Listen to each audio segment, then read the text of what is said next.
All right. Hello, everyone.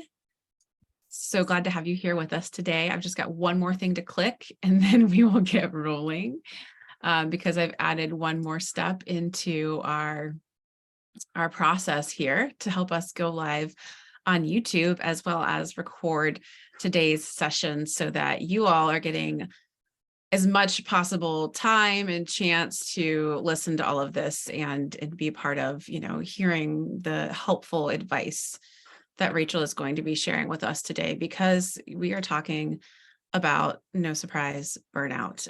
This is a very commonly used word and term that all of us are feeling and thinking about and considering. And of course, many of us are dealing with it. And so trying to juggle coming to helpful, insightful podcasts like this or events like this and dealing with the burnout. So anyways, welcome to our weekly Power Lounge. This is your place to hear authentic conversations from those who have power to share. My name is Amy Vaughan, and I am the owner and Chief Empowerment Officer of Together Digital. We are a diverse and collaborative community of women in digital who work and to choose to share their knowledge, their power, and their connections. You can learn more about us at Together in Digital, www.togetherindigital.com. Typically, I like to prepare some research for whatever topic that we're going to be talking about in our weekly podcast. But this one didn't seem like it needed any numbers for us to know it's a problem, right? Especially for women. In fact, as I did the research, it just kind of got me not in a good headspace. So I really just spared us those details and those facts so that we can try to focus on, what are the real causes and what are some, real potential solutions today with those of you who have been able to make the time to either join us live or listen after our recording. So today we're going to be discussing how we can approach burnout from a realistic standpoint. And we're going to be talking about therapy. Get ready. We're going to talk about therapy, how we can make it more accessible and more inclusive and why that's important, as well as explore, as I mentioned before, the realistic strategies to tackle burnout and some of the actual causes. You might be surprised. It might not always be the things that you think. Our guest today, Rachel, is a licensed therapist and co-founder of Viva, a multi-city mental health and wellness practice. She believes that wellness looks different for everyone and is dedicated to the Viva mission of making therapy more accessible and individualized. A 4-time marathon finisher, holla holla, and a 5-time Black belt in martial arts. That's amazing, despite managing a chronic illness. So basically, she's a badass. She strongly believes in a holistic approach to mental health and healthcare in general. Amen. Rachel, thank you so much for being here with us today. Thank you. Happy to be here. Excited for this conversation. Definitely, definitely. As I was saying earlier before we went live and started recording, some of us might say that the word burnout is a bit overused. We hear it, we see it a lot. There's a lot of studies and research around it. But clearly, this is a word that describes how many of us are feeling. So I was kind of curious, how would you describe burnout, Rachel? And why do you think that this term is being used so frequently?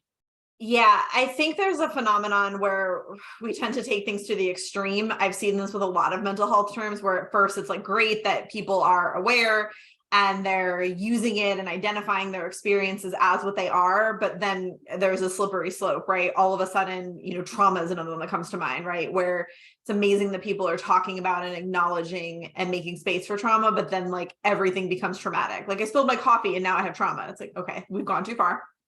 Right. So I think that's happening with the term burnout as well. To me, it's just this overall, it's kind of hard to describe, which I think also lends it to being overused in a lot of situations, but it's kind of like this feeling of being done.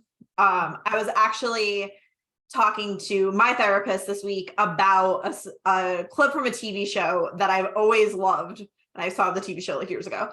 And it's this character that's at work and he's just like, I've run out of nice. And then proceeds to kind of have like this entertaining temper tantrum through his office in a like sitcom type of way, because he's like, I'm out of nice. And I always feel like that's such a good example for burnout, where you're just kind of done.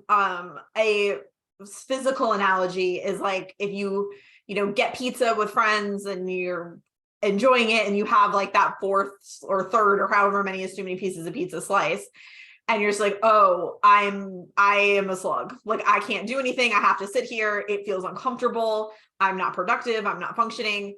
That's like a physical example of what burnout feels like. And so I think for everyone, it feels different. But it's kind of this idea where you're not quite at like unable to get out of bed, but you're also just like going through life as if like your gas tank is just completely empty, like going through the motions. Yeah, going through the motions and numb to some degree, I think feels, at least for me personally, very relatable. And I do think you bring out up a good point. That's something even I've tried to be more cognizant of, because, it's a great point you made that these terms like trauma and burnout and depression and anxiety, these are really to be more inclusive and more understanding of people who have been at the nth degree of these things. I think we shouldn't make light of those words and phrases. And so in some research and reading that I was doing towards the end of last year, just talking about inclusivity, like even our terms of use of, the words crazy or depressing or anything like that, just being more cognizant of the language that we're using, because the beauty of the term burnout is the fact that it gives us language to express something that we are feeling. However, once we begin to maybe borrow other terms and phrases that really, should have their own safe space, such as trauma, you're right. I think if it gets overused, sometimes we tend to sort of alienate those who are maybe really going through some traumatic experience, which, of course, we'll kind of get into the nuance and the differences there. And honestly, too, how they can all be tied and connected together. Because on that note, like, you talked about kind of what that could feel like, but like, are there other maybe lesser known signs that we maybe are ignoring or diminishing when it comes to burnout specifically? Yeah, I think sometimes people experiencing burnout have surprises mentally and emotionally. And what I mean by that is you might think you're doing fine, oh, work is stressful, the world is a lot, I didn't get enough sleep last night, but okay, like normal stuff. But then all of a sudden you're, making dinner or washing the dishes or just folding laundry or doing something pretty mundane. And a friend, your partner, your kids come up to you and all of a sudden you feel like you're snapping at them, right? Like, your partner comes up to you and says, hey, can you do this one thing that would ordinarily be fine? And you're just like, no, I don't have time for that. And you're like, whoa, where did that come from? You're probably not actually okay. Like there's something else going on there. And I think that is commonly a sign of burnout, where it's this idea of like, one more thing is going to send me over the edge, even if you don't necessarily feel on edge right in that moment. Regular activities, I think, like if you normally have a hobby you really enjoy, and motivation obviously always wanes, and we're human, we're not robots, so we're always going to feel differently.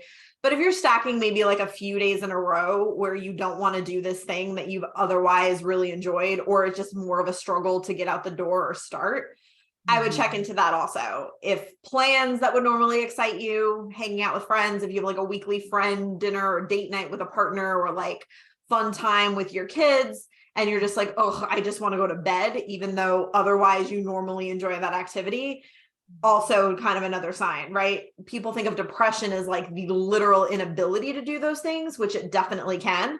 That's like a huge red flag. But if you're going through kind of back to going through the motions, if you're like slogging your way through something that would otherwise be really enjoyable, you're probably not doing okay. That's such a good point. Not being present, I think, is always one, like, as I try to be more self-aware, like I love watching my kids do their swimming lessons. And I would realize that like times I was most burnt out, a whole half hour would go by and I was like, I don't even know if I looked up from my phone or like looking around thinking, and even if I was watching them, like I wasn't like watching them, I was thinking of a million other things. So not being present, I would say for me personally is one. I would love to hear from some of our live listening audience too in the chat, like what are some of your key indicators that maybe you are feeling burnout? Because another one I'll share for me is forgetfulness. I'm not like the most detail oriented person in the world, but I'm usually like on my game. I start to forget a lot of like really random things. Like I'll miss a meeting and it's just like so not like me. I live and die by my calendar and I'm like, how in the hell did that happen? Right. It's because I'm burnt out. Like you said, you're kind of just going through the motions and you tend to be going at a pace in which it's hard for you to, one, slow down and be present, but two, also be aware that there's something you're supposed to be at right now. And it's like right over my head. Yeah. I also always like to make the distinction, it's one thing if you're in a mood and you're just like, oh, I have this dinner with a friend, I don't really want to go. But then once you go, you're like, this was great and it's what I needed. And you're enjoying yourself while you're there, right? Like the swim lessons example, that if you're like, struggling to get there, but then once you're there, you're like, oh, this is great and exactly what I needed, versus when you struggle to get there and you're still just like, is it done? Is it done? Or you're feeling just like, right, like in a fog that you're like, okay, so this is not something that's like a quicker fix of just like, oh, I just need to get out of this funky mood. It's something that probably requires more long-term or more like intense intervention than just like, oh, let me, eat some ice cream to feel better today. Yes, that's all great points. And then Candace added to missing important deadlines. So she's kind of there with me on missing stuff and details, and then being upset with close family members for no reason. Yeah, like it is that kind of just like mounting tension that you're not acknowledging or addressing to some point in which it is causing and creating that sense of burnout. So, when it kind of comes between the difference, I know there's nothing exactly definitive, but to help our listeners understand, like maybe what is that threshold between different, like burnout and depression? Is there kind of a certain amount of time in which burnout typically tends to last versus something more significant that maybe we need to get more help and support for? Yeah, I think the big distinction, and I'll just say this clinically because I think they also go hand in hand, right? If you're feeling depressed, and I'll first make the distinction between like clinical depression and feeling depressed. I think bad situations can make you feel depressed. Clinical depression is kind of this feeling of depression without there being like a fix, right? Like nothing is wrong. There's nothing that's really bumming you out, for lack of a better way to put it, but you still just feel that heaviness and those feelings that come along with depression, right? So kind of that distinction also. But feeling depressed, I think, also goes with burnout, because a lot of times if you are burnt out, like that's not going to feel great. I think if you are feeling depressed because of a situation, it's very easy to get burnt out in other things, right? Like if your relationships or your family isn't going the way that you would like, it's then easy to feel burnt out by work because we're all connected. And so if you're having all this extra stress at home, you now have a limited capacity at work. And so then your normal activities are going to burn you out more. And so they're kind of all connected, which is why I always say, like, it's always helpful to have the support system in place before you get to this point. But if you are at this point where you're like, I don't know if this is too much, because there's no real, the clinical depression timeline is 2 weeks, right? But I kind of go with that to say, well, but it also kind of depends on what's going on with your life. Like if 2 weeks is acceptable and, 2 weeks is a problem, is 13 days a problem? And so it's very individualized, which is why I say, like, this is kind of why it's always helpful to seek out therapy and to have that support, to kind of have the objective viewpoint to bounce off. Like, is this really an issue? Because at the end of the day, that's a very individual decision based on, is this sustainable, right? Like, what would it mean to change something? Can you change anything right now? Is this coming from a specific situation? Or is this just like a global feeling where you're like, I don't know why I feel this way? And so all of those factors really kind of depend on when it's like a crisis. Because to me, just not feeling like yourself or feeling this like heaviness is a problem in and of itself, right? You don't have to wait till you're like, I literally cannot get out of bed in the morning. Right. No, that's such great advice. And that's a really, like I said, I know it's really hard to draw a line and make it absolutely distinct. But I think, having been through both burnout and depression, it's like compartmentalization. It becomes a challenge when you cannot compartmentalize like what you're dealing with from an emotional standpoint at home, and then it bleeds into work or vice versa. I remember having one of those moments and I was just like, I don't know what to do when I can't kind of be in one place and not carry with me the emotions, the feelings, the burnout, whatever it is, into the next situation. So yeah, that's a great description. So when do you know that burnout is the result of something that needs more support? Like at what point does it feel like therapy is worth considering? Because I feel like a lot of women probably, maybe for a number of reasons we'll get into here in a bit, hold back from seeking therapy. Yeah, ideal answer: before you feel burnt out. And the reason for that is, one, going to therapy regularly can prevent you from reaching that point. So that's number one. Number two, if you're already at a point of burnout and you say, okay, now I need to seek out a therapist, anyone who's had any experience with the healthcare system knows it's not that simple. Therapy, primary care providers, a dentist, it does not matter. It is a complex process. So now you're already burnt out. And now you're like, I have to add this potentially stressful undertaking, chances are you're not going to, right? And not because that's like a bad thing or there's something wrong with you. That's just humans. It's going to feel too overwhelming. But if you already have that support system in place, it's very easy to say, hey, I've been meeting with a therapist every other week. Let me email them and say, I'd like to add a session and meet 2 weeks in a row because I'm feeling stressed. That is an email that you just sent versus this whole potentially convoluted process of finding a therapist and getting set up and all these things. It's already there. So I would say, first, before you feel burnt out, and then second, as soon as you think that there is potentially an issue.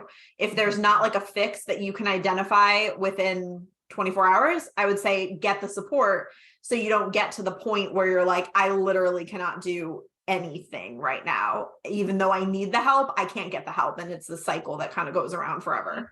Vicious cycle. Absolutely vicious cycle. Because I think too, speaking specifically as a woman and for women, because I coach and mentor so many, oftentimes we tend to diminish what we are dealing with and how we're feeling about certain things and not checking in with ourselves until it's too late. And then, so it's like, you're right. It kind of puts you in the situation where you don't have the energy to seek the help that you really need already. So that's great advice. So basically anybody who's listening today, because you clearly chose this podcast for a reason to listen to and to talk to Rachel, you probably should already be looking into it if you haven't already. Yes, cosign. You don't have to wait for a crisis. It's there for when you are in a crisis and can up the support, but it also, like I said, just is a source of space for you. It's you time and can give you tools and kind of stop a crisis in its tracks before you get to the point where you're like, I hate everything. Right. Yeah. So, another thing that a lot of folks deal with is just the stigma of therapy, and this could be generational, it could be societal, it could be familial, but obviously there's a lot around that. There's a few other things that hold us back from seeking therapy, and that could be cost, finding the right fit for us. What kind of advice do you have for our listeners who are like, okay, yeah, Rachel, I'm going to listen to you and take that step and start to find that support? Yeah, I will break that down to two halves because I think that's very true. One, the stigma of it is real, and I'm not going to pretend like that's not a factor and say, oh, don't worry about it. If that's something you've grown up with and it's not even accepted, like in your family unit or your culture or just your broader social network, I'm not going to sit here and pretend that you can just, oh, don't worry about that. Because basically then I would be saying like, don't listen to your loved ones. They don't matter. And I would never. It's also unrealistic. No one's going to listen to me if I say that. So I would say that I'll present facts and say everyone has mental health, just like everyone has physical health, and it's okay to take care of you. You also kind of in that realm should, and this kind of bleeds into the other part, find a therapist that understands that and can meet you where you are with your readiness for therapy. I also think it's this idea that therapy doesn't have to look a certain way. And this is, something I could talk about for hours because it's our entire mission at Viva, of that any therapist, and I'll call out, and people who's listening that our therapists might get mad at me, but any therapist that requires you to come at a certain frequency, at a certain set time, like you have to commit to the same time every week, does not offer you either insurance options and or a sliding scale. No. It should be accessible. It should be flexible, right? Within reason. Obviously, if you're like, you know what, I'm stressed at 1 o'clock in the morning. Why isn't my therapist answering me? It's because they are asleep. Sorry. Right. But otherwise, within the realm of, reasonable requests, all of these things should be able to be accommodated, right? Teletherapy is an amazing thing that really blew up over the last few years. I've had clients say, oh, I need to cancel because I'm not really feeling great. I don't want to be on video. And I'm like, oh, you want to talk on the phone? And oh, I didn't know that was an option. Of course it is, right? Like, we're not trying to make your life harder. I've had clients talk to me in their pajamas. It is fine. It is a space where you can show up authentically you with whatever you need. And so that being said, I think that also, that expectation, people don't really realize that, when a therapist says like, it's going to be $400 a session, no matter what, and you have to meet every week for this amount of period of time, and it has to be at the same time every week. And you're just like, oh, this must be how it is. No, you don't have to accept that from any mental health provider that you're thinking about working with. And so I think that also helps there be a little less barrier to entry because, like I said, you can send anyone who gets mad at you to me, but all of those things should be in place. People should be willing to work with you to meet you where you are in order to make therapy work for you rather than be another stressful thing you have to think about. Oh, amen to that. If only can the rest of the healthcare system just follow suit in that with that Listen, too? I have lots of thoughts on that. Yes, that would be lovely. You and me, both accessibility, affordability. Yeah, it's all ridiculous. And yes, we could Yes. get on about it.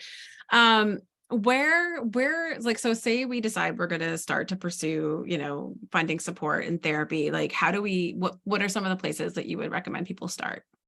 Yeah, I think it depends on what you're looking for. Google search, things will come up if you're looking for a specific like in-person location or even just in your area, and then you can meet with them virtually. I saw someone posted psych today. That is true. That's a good one. Can be kind of overwhelming. There's a lot of different profiles. And so I would definitely recommend narrowing it down. Word of mouth kind of also breaks the stigma of that if you're in a group that is willing to talk about therapy and you're comfortable seeing like the same therapist as your friend, or maybe a different therapist in the same practice. We have a lot of like roommates or siblings or couples or friends that see different therapists within our practice. And so you can kind of get a recommendation, but still have that boundary. Yeah. Your insurance, if you were looking to go through insurance, they should also have a list of providers. There's insurance directories like Alma, for example, that is a little more user-friendly than your actual insurance website. And so that's helpful. There's other directories, if you kind of just search therapy directories, what'll come up with or places that'll have listings in your location.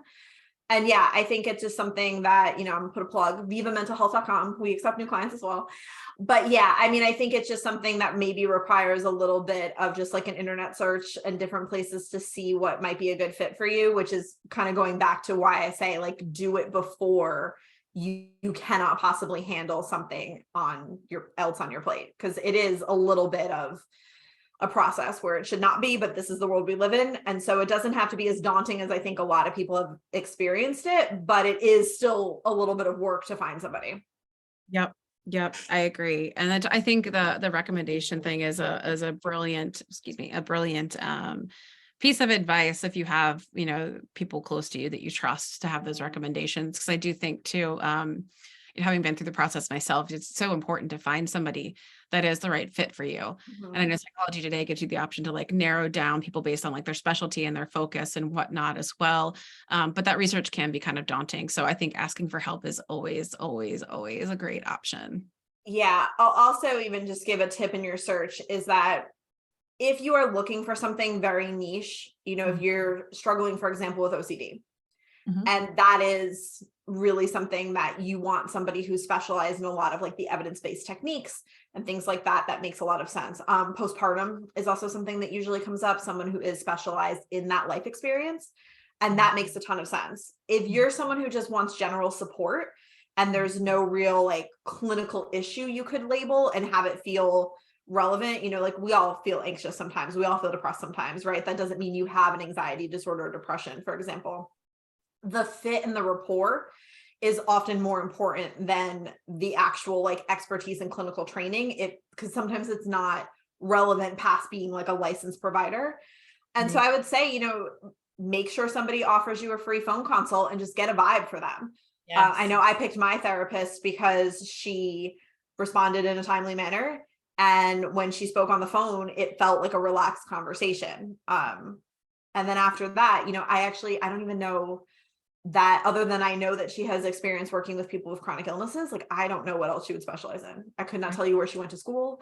It's the support and it's the rapport and feeling like you can be really comfortable with this person to open up to them, because it should be a partnership, right? And if you're not feeling like you can collaborate with them, it almost doesn't matter what training they've had. Like, it's not going to work because you're not going to feel comfortable sharing. Exactly. Yes. Which will, that kind of leads into our next question nicely, but I want to make sure I ask Candace's question that she asked here in the chat. She wanted to know what's the difference between a psychologist and a therapist. So the short answer is a therapist is a blanket term for a bunch of different degrees and credentials that you can have. I don't know how into the weeds anyone cares, but a psychologist typically has a PhD and the focus is on clinical training, but often more research assessments, things like that. That's kind of the main difference. Then there are different master's level therapists and tends to be a little bit more focused on clinical work, especially depending on the degree. But the short answer is therapist is a blanket term for anyone who is a licensed mental health provider, and a psychologist is a specific degree. Yeah, that makes sense. Thank you. That's so helpful. Because again, like I said, most people are just getting into this and it is overwhelming. And so it's sometimes hard to know what's what in the labeling and the terms. So that can Yeah, be I too. actually hate that. Because at the end of the day, for most people, like I said, there are specific examples of when you want someone with a specific degree or specialty, but at the end of the day, it almost doesn't matter. It's kind of like the difference between like an MD and a DO, where like the training is a little bit different, but at the end of the day, they're qualified to do the same things generally. So it's like, who do you feel most comfortable with, and like who works best for you? Like I said, some circumstances in which it matters, but Yeah. From a diagnosis standpoint, does that hold true? no, master's level therapists can diagnose. And so if you're getting into like a medication situation, then you're getting into a psychiatrist, which is an MD but they typically don't do therapy. They only really do like clinical work in the context of prescribing medication. And so, yeah, there's a lot of nuance to it. And I think it's been marketed in a way where people think they need to care more than I think they do oftentimes. Well, that's nice. Okay. One less thing to care that much about. All right. All right. So once we have decided to obviously go the course and we maybe found somebody that we have connected with and we feel comfortable partnering with, how do we get the most out of therapy? Are there ways in which some of us type A folks can prepare ourselves in order to make the most of the time that we have? Because usually it's like it's an hour, maybe a week, every 2 weeks. Yeah. I'll emphasize that it should be, sessions generally 45-ish minutes.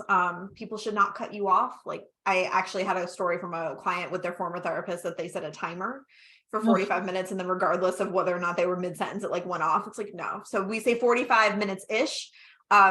We book out every hour because sometimes you need 51 minutes and that's fine. So yeah, I think the general advice I would give is there's no right way to do this. And anyone who kind of comes in with their own agenda as the therapist, red flag. Someone should let you talk about what you need to and how you need to. And if people ask questions and kind of guide the conversation and note and make observations. But if you say like, oh no, like I don't want to do that, or I don't want this homework, or that's not really relevant, the answer should be okay. And then you can move on to a place where you want to go. Otherwise, I think if there's something specifically you want to address, I would mention that in the first session or even on the phone consult. Typically, I start sessions with new clients asking them like, what do you want to talk about right now? Like, what's on your mind right now? And I think that's a good place to start because it lets you get out whatever feels more relevant to you in that moment. And that in and of itself can feel better. But otherwise, I think there's no real right way to do this. I think it's actually good to kind of come in with an open mind because then you don't have these expectations of what might happen or where I'm supposed to go. There doesn't need to be a goal so much as having it just be a supportive space in the moment, and you can set a goal later, or if you don't have one presently or it doesn't feel relevant, but just show up, I think is the best way to get anything out of therapy, is just show up, be willing to be open and see what happens. Yeah, because I mean, I have to say, I was asking that question selfishly. And for those of you who are listening who have not been through it, because when I started, I mean, that was the thing. It was like, I already had so much on my plate. So to take, time to get to the appointment, back from the appointment, be at the appointment, away from work and kids and everything, I was like, I'm that kind of person. I'm like, I want to maximize my time that I'm in here and what I'm doing and what I'm saying. Because I'm also a verbal processor. So I was making sure that I was like staying on point. And so I was a nerd like that. Like I would try to do a little bit of journaling, like leading up to my appointment and look for like themes and trends. Cause sometimes I would just come into the office so frazzled and I'd sit down. She's like, how was Amy today? And I'm like, because I'm burnt out, I really don't even know I can't tell you right now. Yeah. And I think that somebody who you connect with well and is good at what they do is also going to notice that and calm it down a little bit, right? To almost give space. Like, I would emphasize in that situation, like, don't worry about it. Like, talk about whatever you want, right? You want to talk about the weather? Is that really pissing you off today? Do you want to talk about something deeper? there's no right answer here. And so often what spills out is probably there for a reason. And then, this is the therapy part of why this experience and the space is so different, is that then they will notice and kind of give observations back to you that are like, you seem like you're really trying to get a lot out right now. Like, you don't have to. Is that okay? Like, is there something else you'd rather be talking about? Like, what's going on? Seems like you feel stressed. Right. And then that's kind of the difference in the safe space, is that it gives you that feedback that you don't really get elsewhere, that can kind of help slow you down and center you and just notice something that maybe you don't even notice about yourself. That's great. I love all this guidance about finding that partnership and advocating for yourself as a patient, healthcare or mental health aside, like both of those. I think, anybody who's listening, who's already in therapy and doesn't feel like it's working out, you are allowed to fire your doctors, people, until you can find somebody that will listen and guide you to the point in which you need to find healing, whatever that healing looks like. I think so many times we think that we are beholden, to those authority figures, and that if it's not feeling or working out right for us, that somehow there's something wrong with us, not them. And I've seen so many women stick with, doctors and therapists that maybe aren't helping them move along, maybe just adding to the conflict versus subtracting from it. So yeah, I know it's not always easy to walk away or maybe even think like you're hurting feelings, but yeah, you have to. Yeah, that's a big one. Cause if you don't feel comfortable with your therapist, it's not gonna work. Like, then you're just kind of having a normal conversation. If you're not feeling like you're getting anything out of it or good feedback from them, or if you feel like you don't have that rapport, you should always be able to say to your therapist, not that it would feel easy, but you should be always able to say like, hey, this isn't working, or like, stop suggesting meditation, for example, I don't like it, and have them say like, okay. Yeah. Right. 100%. All right. So say either we're in the camp of not ready for therapy, or they are actually in therapy and then they're just looking for some additional practical approaches to help with burnout. What are some of your kind of go-tos, or some of their patients that you've coached, like go-tos? And then again, I would love to hear from some of our listening audience. What are some of your go-tos for helping address burnout realistically? Yeah, I think kind of some basic general suggestions. And I would say to prevent, once you're in it, it gets messy and becomes a little bit of more of a nuanced situation. But the first thing I always say, if it's work related, take your PTO. Yes. Make sure that you're taking what you're being given, schedule it out. You don't have to wait for the most epic vacation of your life to take a couple days. Right. Take your PTO. I would also say, and I say this with a little bit of a asterisk, because I know that there are people in situations where it literally is not doable. But if you can, carve out time once a day, once a week, whatever works. That's your time, non-negotiable time. That can be an exercise class. It can be a time to read. It can be a date with a friend. It can be you sit in your room in the dark and binge watch trashy shows. Right. It can be a nap. It doesn't matter what it is. It's just time for you that is non-negotiable, that it is a plan. So even if it's like downtime, it's your downtime that is a plan. So like my example is like my running time is non-negotiable. That is a thing on my calendar. That is different than like when I decide to like watch TV. Because the running time might be my free time, but it's not free time. Like you don't get to book something else in that time. But like while I'm just watching TV doing nothing, if someone wants to do something, okay, cool. Right? Like I can move that around. And so it doesn't matter what it is, but it's factoring that in, whether it's like 15 minutes a day or like 2 hours once a week, like whatever you can do and what you need. I think that is helpful, and making sure it becomes non-negotiable. Support system, I think letting people know when you not are struggling, but I think it's always important to have someone who you can share the daily like life annoyances with. And it doesn't matter who that is. But, I remember there was a very stressful phone conversation I had yesterday, oddly involving healthcare, shocking. And I remember like putting a voice note to my best friend, like right there. And it was just, there was nothing for her to do. She wasn't going to take a hit out on the guy who was annoying me, but it's just like, I'm venting, right? That to me is venting of that. I'm going to share, I'm going to kind of give a little of this to someone else. And basically, so you're not holding it in. I felt better once I like cursed on the little audio messages on texts, and then that was it. We moved on. And so I think doing that regularly Doesn't even have to be the same person, can be different people for different things, but doing that regularly just allows you to release some of it. Obviously bigger issues are still going to be bigger issues, and venting's not going to solve them. But for the little stuff, that's what prevents it from, like, it's not one big problem, it's like 12 little problems that don't actually require solving and may not even be relevant, but they just keep adding up as like little pokes. Snowballing. That Yeah. can help that really not feel like this big explosion when like you're screaming at your spouse now because there's a sock on the floor. I've never done that. I don't know what you're talking about. I don't know. That example came out of nowhere. It's not like I've ever done that personally. Who would do that? Those are so many good points. I 100% take your PTO. I think our culture and society, you know, like workaholism is just heralded and busy as a badge of honor. And I think all that's a bunch of BS. It's why we are all claiming burnout.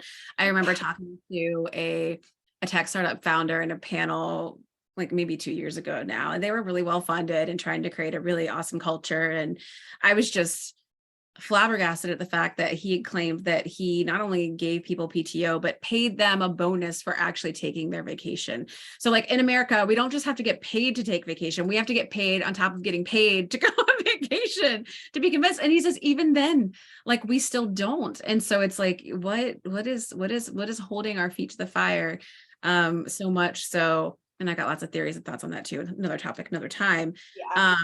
But I think what it is between that, like really not creating space and time, like you said, for yourself through the way of PTO or through the way of protected time for yourself, a lack of boundaries is going to lead to burnout. And if you are burnt out right now, I promise you it's because you are lacking in boundaries. You're not providing yourself the time and space you need for sleep, for rest, which are two different things, and to eat well and to move yourself physically. Like if you're not doing those basic needs of like human existence, then yeah, you're gonna get burnt out.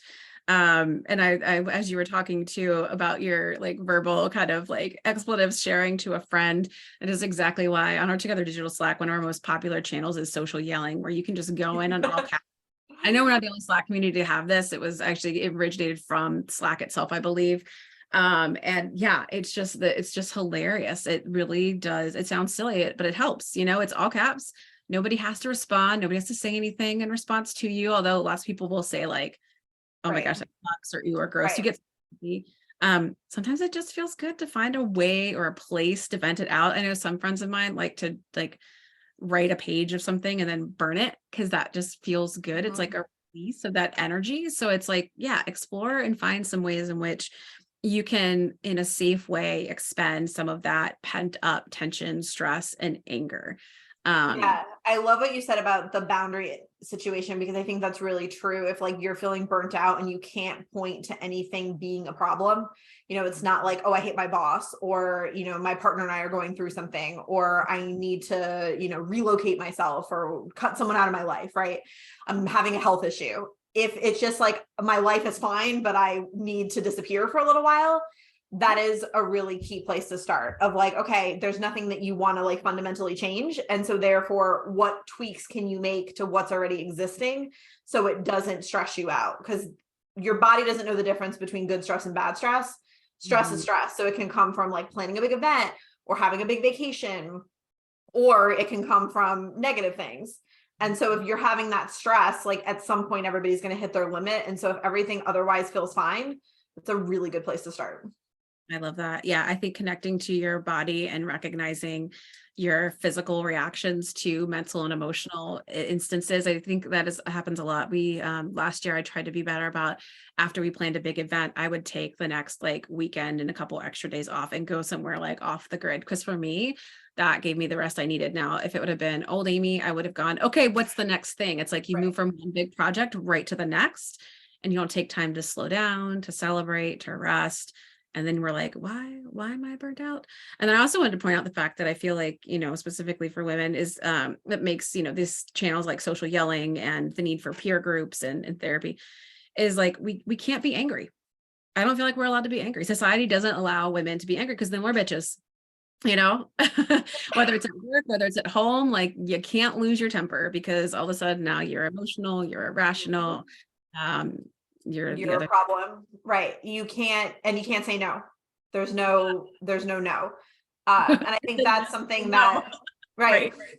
That's something that's like really big on the boundary setting as well. Cause I think people, and this is also why like having the space of therapy is helpful. I know a lot of people try to set boundaries at home, and especially with partners who identify as men, like no offense, men are great, but this is a pattern, gender dynamics. It's not acceptable, right? If you're kind of saying, oh, I need you to remember the scheduled event because I'm just mentally burned out. It's like, well, why? Like, why can't you just remember to send this gift? Or why can't you remember to RSVP? And so it's like met with a fight. And then it's like, well, now I have another thing on my plate. And so I might as well just remember to RSVP to the event. And so I think like managing that dynamic is also just something to kind of have that, like I said, safe space for, because it's not always that easy. Yeah. It's a lot. I think that's another thing that we diminish as well within the roles that we play at home and in work often, those who identify as women, is the mental load of those extra things that we carry and that we do. And this has come up a couple of times in our working moms peer circle. We talked about weaponized incompetence. And how oftentimes like either coworkers or partners, whatever they may be, who maybe are less about taking on that mental load, physical load, even at times will sort of just feign ignorance or incapability or ineptitude in order to just make sure that you continue to be the one doing and giving. Also another good podcast to go back and listen to. I know Kay's with us today. One of our former podcast listeners or guests talking about human giver syndrome. And the point that you are no longer, you're just so busy doing the giving and making everybody else more comfortable, seen and heard, that you are no longer being a human being, you are being a human giver. And I was like, that's a nice little smack in the face. Yeah, it is. It's hard. Emotional labor is real. And because I think the majority of the emotional labor is taken on by women, it's not looked at as valid and serious. And that's a whole other problem. But yeah, I think you for yourself can validate the emotional labor that you do as work. It is work. It's work to remember everyone's birthdays. It's work to remember people's schedules. It's all of that stuff is work, even just as simple as like, is there enough milk in the house, right? It's all emotional labor, right? That's work, and it all adds up. Yeah. And so, just remembering that too, of that, even if people in your life are maybe slower to validate that, like that doesn't mean you can't validate that for yourself. Right. Yeah. And I think having those conversations about and helping people be aware of the invisible work that you are doing, also very important, because you can't expect them to see something that is again called invisible work for a reason. Right. Kind of the undermined and underappreciated tasks that need to get done that nobody takes the time to recognize. Oh, there's somebody actually doing all of this. Right. Where people don't want to do it, but they'd get upset if it wasn't being done. Yeah. Yeah, 100%. All right. So we've got a little bit of time left for some questions. I know Candace was asking, can someone help me set some boundaries with my mother? Yes, a therapist can do that. Maybe for your mom too, if she's willing.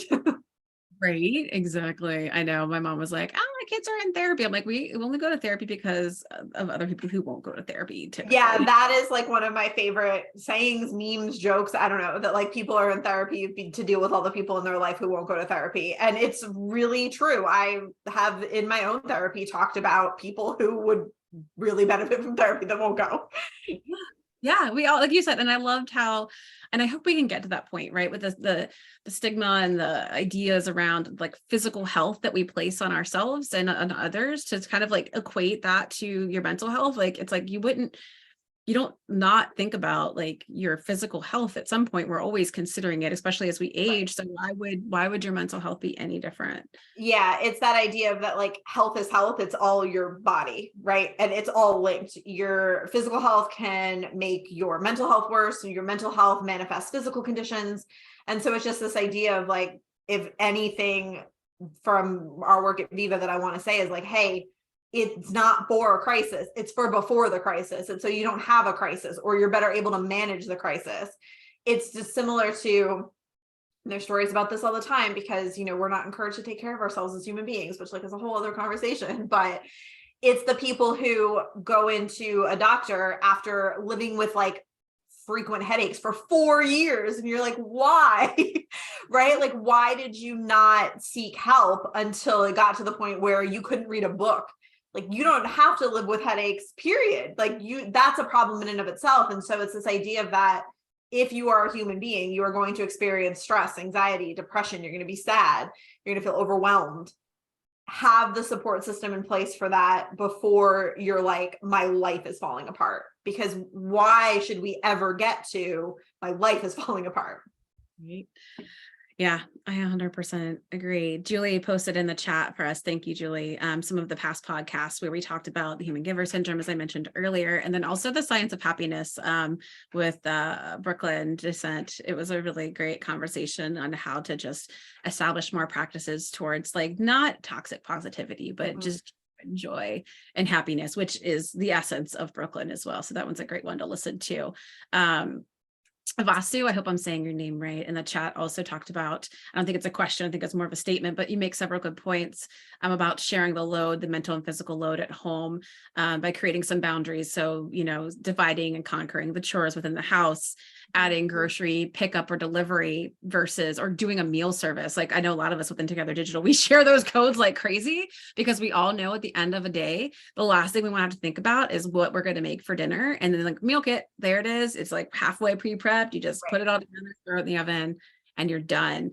So it's like, and then you don't deal with the guilt of like, am I feeding my family healthy? Blah, blah, blah. So yes, I agree. Any ways that you can create, you know, to the best of your ability. I know it's not always within reach for everybody, but within the best of your abilities to find help and support. Like it is okay to ask for help, folks. If you take anything away from today, just know that.